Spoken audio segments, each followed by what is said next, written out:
Hello everyone. आज चाहिँ मैले घरमा कसरी चिकन अचार गरायो भनेर देखाउन गइरहेको छु। सुरुमा लसुन र अदुवालाई सानो सानो पिस गराएर तेलमा तारेँ। अनि हल्का ब्राउन भएपछि मैले लसुन र अदुवालाई झिकेर एउटा भाँडामा राखेँ।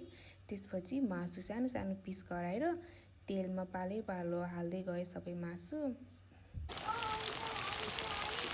मासु हालिसकेपछि मासुबाट हल्का पानी छोड्दै गइरहेको थियो। मैले डिप फ्राई नहुन्जेलसम्म त्यसलाई मासुलाई फ्राई गरिरहेँ। मासु लास्टमा यत्तिको डिप फ्राई भएपछि मैले सबै मासु झिकेर एउटा भाँडामा राखिदिएँ।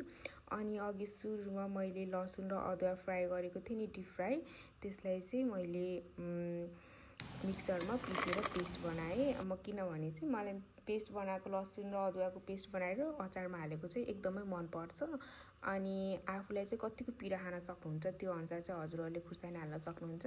हामी घरमा त्यति पिरो खाँदैनौँ नि त, अनि त्यसैले थोरै खुर्सानी हालेर फ्राई गरेको।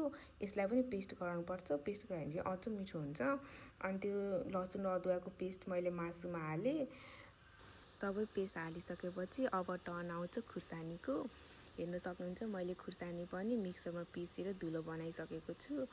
अनि मैले खुर्सानी हाल्दै थिएँ, साइडबाट जिमाले हेरिराख्नु भएको थियो। अनि जिमाले धेरै खुर्सानी नहाल्दै मलाई पिरो हुन्छ म खान सक्दिनँ नि भनेर भन्दै हुनुहुन्थ्यो। अनि मैले फेरि ल म धेरै हाल्दिनँ नि भनेर अनि जिमालाई भने। हेर्न सक्नुहुन्छ मैले खुर्सानी एकदम थोरै युज गरेको छु। अनि त्यसपछि तोरी, धनियाँ, जिरा, टिमुर अनि सोपलाई भुटेर मैले यतिको मिक्सरमा पिसेँ। धेरै मसिनो चाहिँ गराइन। अनि त्यति गरिसकेपछि मैले कागती हालेँ हल्का अमिलोको लागि। हजुरहरूले भिनेगर पनि युज गर्न सक्नुहुन्छ, तर घरमा चाहिँ भिनेगर थिएन, त्यसैले चाहिँ मैले कागती हालेँ। यो चाहिँ घरकै कागती हो, लोकल कागती। अनि साइडबाट बहिनीले वाउ दिदी कति मिठो भएको छ भनेर भन्दै थियो। मैले स्वादअनुसारको नुन पनि हालेँ। त्यसपछि सबै मिक्स गरेँ। हेर्न सक्नुहुन्छ यति मिठो बनेको छ। भिडियोमा हेर्दै खाउँ भइरहेको छ, अझै पनि मुख रसाइरहेको छ। अनि हेर्न सक्नुहुन्छ कति मिठो बनेको छ हेर्दै। अनि अचार सबलाई दिए लास्टमा सबैले मिठो छ भन्नुभयो। Thank you for watching.